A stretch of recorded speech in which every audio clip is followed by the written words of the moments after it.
आज यहाँ आए हुए सभी पत्रकार बंधुओं को और जितने दर्शक ये देख रहे हैं उन सबको मेरा नमस्कार, मेरा प्रणाम। आज लखनऊ में मैं उत्तर प्रदेश के सभी मतदाताओं से इंडिया गठबंधन को भारी भरकम वोट देने के लिए, भारी मात्रा में वोट देने के लिए अपील करने के लिए आया हूँ। मैं 4 बातें रखना चाहता हूँ। पहले चारों बिंदु बता देता हूँ, फिर उसको डिटेल में एक्सप्लेन करूँगा। पहला ये कि ये चुनाव भारतीय जनता पार्टी, मोदी जी अपने लिए वोट नहीं, अमित शाह जी को प्रधानमंत्री बनाने के लिए वोट मांग रहे हैं। दूसरी बात, योगी आदित्यनाथ जी को अगर ये लोग जीत गए तो योगी आदित्यनाथ जी को 2 से 3 महीने के अंदर उत्तर प्रदेश के सीएम पद से हटा दिया जाएगा। नंबर 3, इन लोगों की पूरी तैयारी है, अगर ये लोग जीत गए तो संविधान को बदल के SC ST और OBC का रिजर्वेशन खत्म कर दिया जाएगा। और नंबर 4, जो आंकड़े अब देश भर से आ रहे हैं वो ये दिखा रहे हैं कि 4 जून को इंडिया गठबंधन की सरकार बनने जा रही है और NDA को और BJP को बहुत कम सीटें मिलने जा रही हैं। अब मैं अपने सबसे पहले पॉइंट पे आता हूँ। जब 2014 में प्रधानमंत्री बने थे नरेंद्र मोदी जी, तो उन्होंने खुद एक रूल बनाया था कि भारतीय जनता पार्टी के अंदर और उनकी सरकारों में 75 वर्ष से ऊपर कोई भी व्यक्ति होगा तो उसको संगठन में और सरकार में किसी भी पद पे नहीं रखा जाएगा, उसको रिटायर कर दिया जाएगा। और उसका सबसे पहले उस रूल के तहत आडवाणी जी को और मुरली मनोहर जोशी जी को रिटायर किया गया था। और उसके बाद तमाम यशवंत सिन्हा जी, सुमित्रा महाजन जी, कई लोगों को यहाँ टिकट नहीं मिली। कई लोग जो पद पे बैठे हुए थे उनको पद से इस्तीफा दिलवा के उनको हटाया गया। ऐसे कई सारे लोग हैं। तो अब अगले साल 17 सितंबर को प्रधानमंत्री मोदी जी 75 साल के होंगे और मोदी जी ने तय कर लिया है कि अमित शाह जी को वो अपना वारिस बनाएंगे और अमित शाह जी अगले साल 17 सितंबर को देश के प्रधानमंत्री बनाने का उन्होंने तय किया है मोदी जी ने। इसके ऊपर मोदी जी पिछले 1-2 साल से लगे भी हुए हैं, क्योंकि भारतीय जनता पार्टी के अंदर अमित शाह जी के सामने जो जो बाधाएं पैदा कर सकता था नेता, एक एक करके उन सब नेताओं को साइड कर दिया गया, उनका पत्ता साफ कर दिया गया।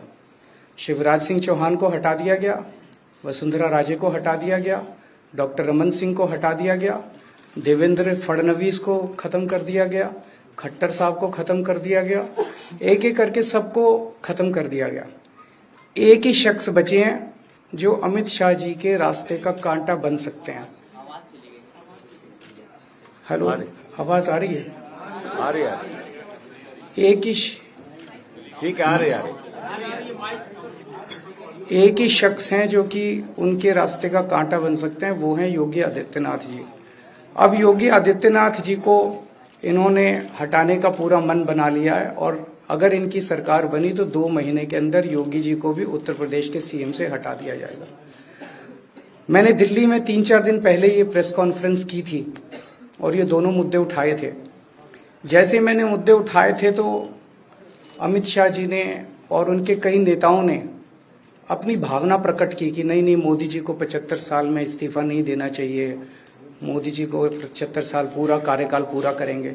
उन सब की भावनाओं की मैं कद्र करता हूं, क्योंकि अपने नेता के लिए जब भी ऐसी बात होती है तो सब लोग सामने आके बात करते हैं। लेकिन बड़ी बात यह है कि मोदी जी ने ऐसा नहीं कहा कि मैं 75 साल पे इस्तीफा नहीं दूंगा, मैं रिटायर नहीं होऊंगा। उनका अपना बनाया हुआ रूल है और मुझे पूरी उम्मीद है कि मोदी जी का अपना बनाया हुआ रूल है और मोदी जी अपने रूल को फॉलो करेंगे। नहीं तो लोग कहेंगे कि मोदी जी ने ये रूल आडवाणी जी को हटाने के लिए बनाया था, जब अपनी बारी आई तो नहीं। तो मोदी जी इस रूल का फॉलो करेंगे, ये पूरा यकीन है देश के लोगों को कि उन्होंने खुद रूल बनाया तो खुद फॉलो करेंगे। दूसरी बड़ी बात जो हुई कि जब मैंने कहा कि योगी आदित्यनाथ जी को 2 महीने में हटा दिया जाएगा, इस पे अभी तक भाजपा के किसी नेता की टिप्पणी नहीं आई है। 4 दिन हो गए। इसका मतलब ये तो कंफर्म करता है कि उन्होंने पूरी प्लानिंग कर ली है और उनके पक्ष में कोई बोलने के लिए तैयार नहीं है योगी आदित्यनाथ जी के। तो उनका हटना अब लगभग तय है। कि योगी आदित्यनाथ जी को उत्तर प्रदेश के सीएम पद से हटाया जाएगा। दूसरी चीज, मैं उत्तर प्रदेश के सभी मतदाताओं को कहना चाहता हूं कि पिछले 4-5 महीने से इन्होंने शोर मचा रखा है, 400 पार 400 पार 400। क्यों? कहते हैं नहीं मोदी जी कुछ बड़ा काम करना चाहते हैं। तो लोगों ने खोद खोद के पूछा, भाई क्या बड़ा काम करना चाहते हैं, कुछ बताओ तो सही। तो उन्होंने नहीं बताया। लोगों ने फिर अंदर से पता किया कि बड़ा काम ये करना चाहते हैं कि देश से रिजर्वेशन खत्म करना चाहते हैं।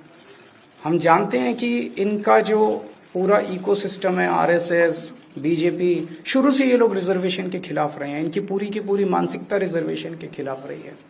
तो मैं सभी लोगों को ये आगाह करना चाहता हूं कि ये बड़ा काम इनको 400 पार इसीलिए चाहिए क्योंकि ये रिजर्वेशन खत्म करना चाहते हैं। संविधान को, बाबा साहब अम्बेडकर ने जो संविधान बनाया था, उस संविधान को ये तार तार करना चाहते हैं।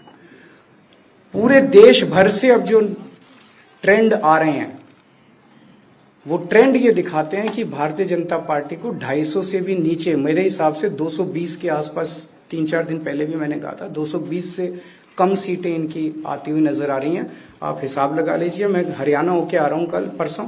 हरियाणा में इनकी बहुत कम हो रही हैं, दिल्ली में इनकी बहुत कम हो रही हैं, पंजाब में मुझे नहीं लगता इनकी कोई सीट आ रही है, कर्नाटक में इनकी काफी कम हो रही है, महाराष्ट्र में इनकी बहुत कम हो रही है, बंगाल में इनकी कम हो रही है, यूपी में इनकी कम हो रही है, बिहार में इनकी कम हो रही है, झारखंड में इनकी कम हो रही है, राजस्थान में इनकी कम हो रही है। तो इनकी सीटें आ कहां रही हैं? तो इनकी 220 के नीचे सीट आ रही हैं। इनकी सरकार बीजेपी की सरकार नहीं बन रही है, इंडिया गठबंधन की सरकार बनेगी। और इंडिया गठबंधन की सरकार जो है वो देश को एक प्रगति के रास्ते के ऊपर लेके जाएगी। इस तरह से जो पूरे देश के अंदर एक नेगेटिविटी इन लोगों ने फैलाई है, उसको हम लोग ठीक करेंगे। मैं अंत में उत्तर प्रदेश के सभी लोगों को अपील करना चाहता हूं कि इंडिया गठबंधन के, यहाँ पे सपा और कांग्रेस का गठबंधन है, इंडिया गठबंधन का जो जहां से कैंडिडेट है उसको भारी मात्रा में वोट देकर आप सब लोग जिताइए। अब मैं निवेदन करूंगा समाजवादी पार्टी के राष्ट्रीय अध्यक्ष माननीय अखिलेश यादव जी से।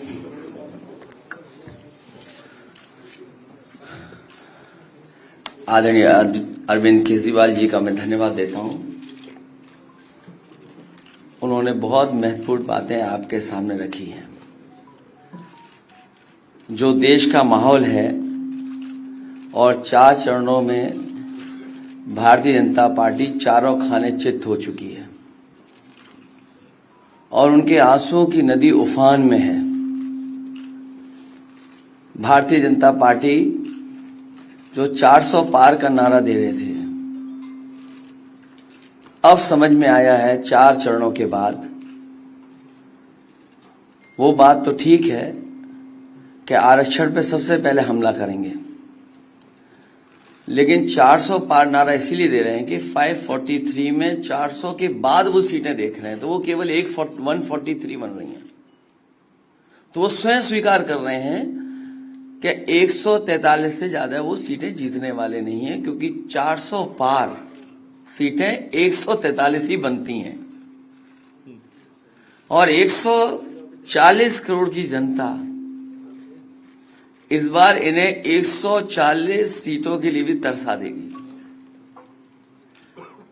ये यूपी, दिल्ली और पंजाब ये 99 सीट के खेल में ही उलझ जाएंगे।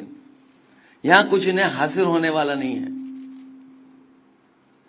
रोटी कपड़ा और मकान की तो लड़ाई हम लोग लड़ेंगे, लेकिन रोटी कपड़ा और मकान से पहले हमें संविधान बचाना है।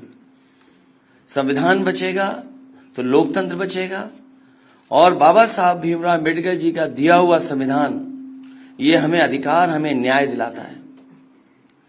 भारतीय जनता पार्टी की इस साजिश को आम लोग समझ गए हैं और इस बार सबसे बड़ी हार भारतीय जनता पार्टी की होने वाली है। अभी तक तो हम ये कहते थे कि ब्रह्मांड का सबसे बड़ा झूठ बोल रही है, अब लग ये रहा है हारने के बाद ये ब्रह्मांड का झूठ का विद्यालय खोलेंगे, यूनिवर्सिटी खोलेंगे और वाइस चांसलर और डीन पहले से ही रिटायर होकर के वहां अपने आप नियुक्त हो जाएंगे। इसलिए देश को बचाने के लिए आदरणीय अरविंद केजरीवाल जी आए हैं, हम लोग का सहयोग और मदद करने के लिए आए हैं। मैं इनका धन्यवाद देता हूं। और आप पार्टी, इंडिया गठबंधन, समाजवादी पार्टी, हम सब मिलकर के भारतीय जनता पार्टी को हटाने जा रहे हैं।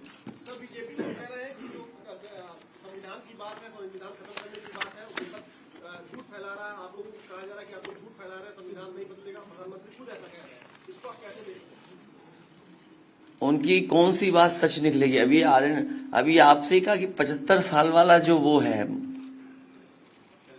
रूल नियम, उसको तो फॉलो किया जाएगा ना, इसी से पता लग जाएगा।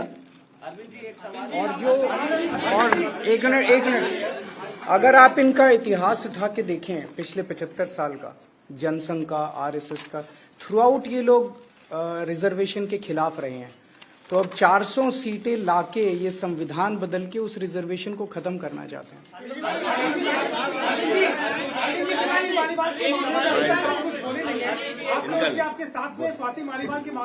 अरे उससे ज्यादा जरूरी और चीजें भी हैं, कागज हम निकाल लिए।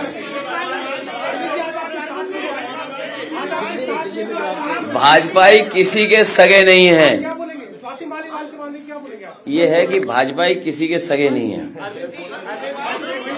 और भाजपाई झूठे मुकदमे लगाने वाला गैंग है। हाँ बोलो। एक बार बोल रहे, बता रहे। हाँ मैं बोल रहा हूँ, एक सेकंड बोल रहा हूँ।